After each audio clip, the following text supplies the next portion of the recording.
mois de juillet, il a été exclu de la Renaissance du Bénin, parti qu'il dirige depuis 7 ans. Au mois d'août, le maire de Cotonou a été suspendu puis révoqué de ses fonctions en Conseil des ministres au motif qu'il avait détruit des pièces comptables, des arguments que réfute l'élu qui évoque plutôt un acharnement politique. Léadis Logo, bonjour. Bonjour. C'est désormais un secret de polichinelle depuis ces deux affaires, puisque vous avez quitté le Bénin il y a quelques semaines. Mais pour quelle raison, puisque vous n'avez rien à vous reprocher? Je suis victime d'un acharnement de la part du régime dit de la rupture et dit du nouveau départ. Et comme vous l'avez souligné, j'ai été tour à tour destitué de la tête de ma formation politique et révoqué de la mairie de Cotonou. Et ce, par la même main invisible qui a télécommandé, disons, les opérations. Je veux parler du président de la République, M. Patrice Talon. J'ai été destitué parce que j'ai eu le malheur de soutenir au cours des dernières élections présidentielles un autre candidat que celui qui, finalement, a retenu l'attention de nos compatriotes, mais surtout parce que nous avons des divergences sur, disons, la façon dont le pays devrait, en tout cas à mes yeux, être géré, car ce qui caractérise aujourd'hui la gouvernance de M. Patrice Talon, c'est, comme vous avez pu le constater, c'est les conflits d'intérêts, c'est l'acharnement contre les opposants politiques, et c'est ça qui justifie que je sois aujourd'hui ici à Paris. Alors, je voudrais profiter de l'occasion pour revenir sur d'abord ma destitution de la tête de la Renaissance du Bénin, qui s'est faite en fait au mois de mai par des fractionnistes soutenus par le pouvoir en place, qui voulaient et qui veulent toujours d'ailleurs faire main basse sur notre parti. L'affaire est pendante devant les tribunaux et je voudrais souligner qu'aujourd'hui la justice est le dernier rempart contre l'arbitraire et l'autoritarisme dans notre pays. Mais alors, sans vouloir vous couper la parole, vous prétendez que le pouvoir veut faire main basse sur votre formation politique, mais il me souvient quand même qu'en 2016, lors des élections présidentielles, la Renaissance du Bénin, notamment votre maire, bien, même si après elle a été à la tête des frondeurs lors de la révision constitutionnelle, avait soutenu le président Patrice Talon. Votre père également, l'ancien président de la République, Nicéphore Soglo, avait également soutenu Patrice Talon. Effectivement, c'est leur droit le plus légitime de faire campagne pour le candidat de leur choix. Mais ce que je voudrais, disons, souligner, c'est que donc l'affaire est pendante devant les tribunaux et le pouvoir en place essaye d'instrumentaliser certains juges. Au cours de la semaine qui vient de s'écouler, nous avons eu l'occasion d'en avoir, disons, la confirmation. C'était le 8 novembre dernier. Absolument. Lorsque un des juges qui avait pourtant participé, je veux dire, au débat et à la prise de décision, a brusquement décidé de se déporter et en ne venant pas à l'audience. Ce qui a fait dire à mon avocat, Maître Robert Dossou, juriste éminent, ancien bâtonnier, ancien président de la Cour constitutionnelle, qu'en 44 années de métier, il n'avait jamais vu ça. Ces manœuvres sont faites pour empêcher la justice de dire le droit en ma faveur, mais je continue à faire confiance dans les tribunaux, dans les juridictions de mon pays, et je suis persuadé effectivement qu'on me réhabilitera à la tête de mon parti. Ceci étant dit, je voudrais parler de ce que j'ai vécu le 28 juillet dernier. J'ai subi une audition à charge à la préfecture de Cotonou sans pouvoir exercer mon droit de défense. J'ai été dans la foulée suspendu par le ministre de la décentralisation et de la gouvernance locale. Et le 2 août, le Conseil des ministres, dans la précipitation, de façon inique, m'a révoqué.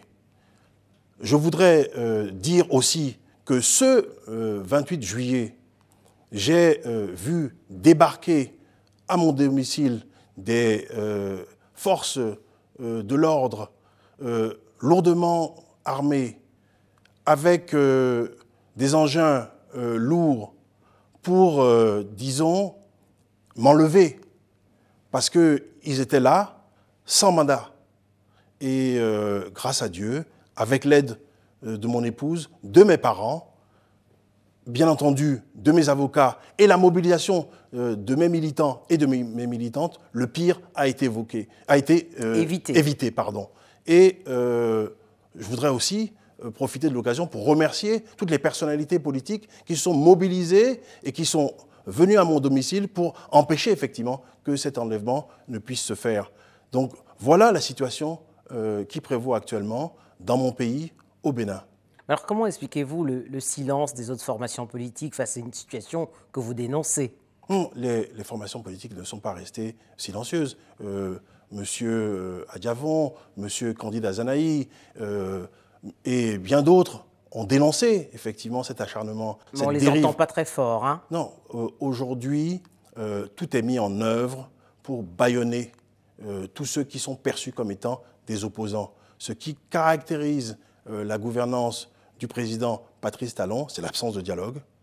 C'est aussi l'absence de résultats, parce qu'il a fait des promesses mirobolantes.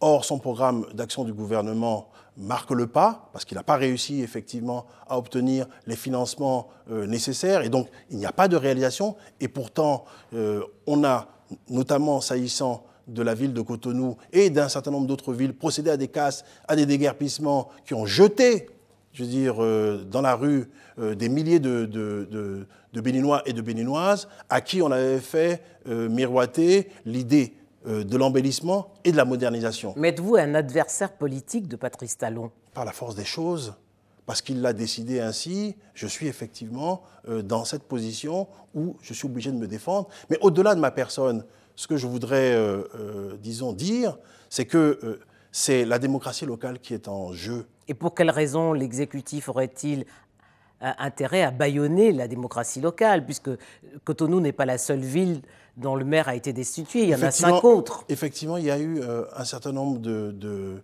villes dont les maires ont été destitués parce que perçus comme étant des opposants au régime.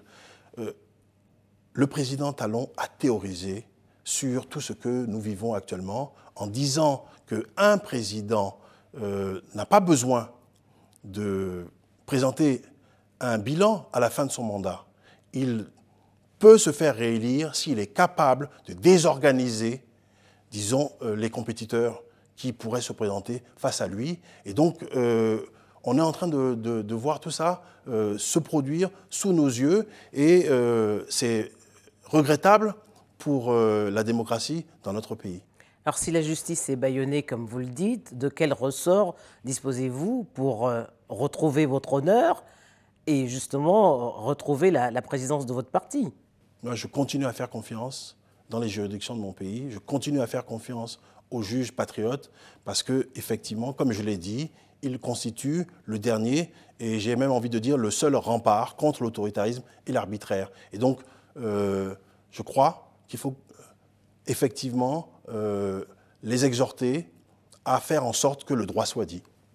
Vous êtes maire depuis 2015, hein, maire de Cotonou depuis 2015, une ville que votre père a dirigée pendant presque 12 ans, hein, de 2003 à 2015 avant vous. Tout à fait. Est-ce qu'à Cotonou aujourd'hui, vous diriez que les populations de Cotonou sont satisfaites de votre bilan 2 ans après? Écoutez, c'est à ces populations qu'il faut poser la question, mais ce que j'entends depuis que je suis parti, c'est que la ville est beaucoup plus sale qu'auparavant. Les feux tricolores que j'ai fait réhabiliter, les gens, disons, me félicitent. Et je crois, en fait, je suis même persuadé que le personnel de la mairie me regrette. Et donc, j'espère être très vite réhabilité pour retourner dans mes fonctions. Mais avez-vous été notifié de cette destitution et de cette suspension, Non, mais de cette révocation plutôt? Jusqu'à l'heure où nous parlons, je n'ai été notifié de rien. D'ailleurs, je voudrais profiter de l'occasion pour parler de l'acharnement dont j'ai été l'objet. La mairie de Cotonou a subi pas moins de 4 audits en l'espace de 8 mois. Soit en blanchi. Soit un audit tous les 2 mois. Et vous avez été blanchi. Et je voudrais dire que ces audits n'ont révélé aucune irrégularité. Et d'ailleurs, si vous me le permettez, je voudrais lire aux téléspectateurs ce que le deuxième audit a dit de ma gestion, s'agissant notamment de l'existence de fautes professionnelles ou de gestion. Le cabinet, qui est le cabinet du cousin germain du président de la République, qui est aussi son conseiller spécial, fiduciaire d'Afrique, disait ceci il y a quelques mois: l'examen des pièces n'a pas révélé des actes avérés qualifiables de faute professionnelle ou de gestion. Cependant, nous avons noté quelques insuffisances qui nécessitent des améliorations et qui sont relatées plus haut et résumées comme suit. Donc voilà, fin de citation, voilà ce que le deuxième audit a révélé. Et donc, on ne peut pas comprendre, puisque la déontologie comptable veut qu'on ne répète pas des audits dans la même structure, sur le même objet. Normalement, on aurait dû effectivement arrêter l'acharnement contre la mairie de Cotonou. Qu'est-ce que vous attendez aujourd'hui du pouvoir? Mais qu'ils prennent la mesure de la détresse de nos compatriotes. On n'a pas élu le président Patrice Talon pour qu'il passe son temps à régler des comptes, pour qu'il passe son temps à faire des audits ciblés et sélectifs, pour qu'il passe son temps à s'acharner contre certains opérateurs économiques, mais plutôt pour qu'il développe le pays. Et je crois que ça ne peut se faire que dans l'harmonie, que dans le dialogue et dans la concertation. Et donc, je pense, comme beaucoup, qu'il serait de bon ton, qu'il ramène, comme on dit chez nous, la balle à terre, et qu'on permette à tous les Béninois et à toutes les Béninoises d'aller et venir dans notre pays et d'apporter leur pierre à l'édifice. Êtes-vous prêt à rentrer au Bénin? Absolument. Puisque de toute façon, comme je vous l'ai dit, je ne me reproche strictement rien. Et mieux, aucune notification ne m'a été faite jusqu'à l'heure où nous parlons. Alors, qui sait, peut-être qu'à la suite de cette émission, je recevrai peut-être un mandat, mais jusqu'à l'heure où nous parlons, malgré tout ce qui a été dit, malgré tout ce que j'ai vu circuler sur les réseaux sociaux, je ne me reproche rien. Et d'ailleurs, personne ne m'a rien reproché. Merci Liadi Soglou. Merci infiniment.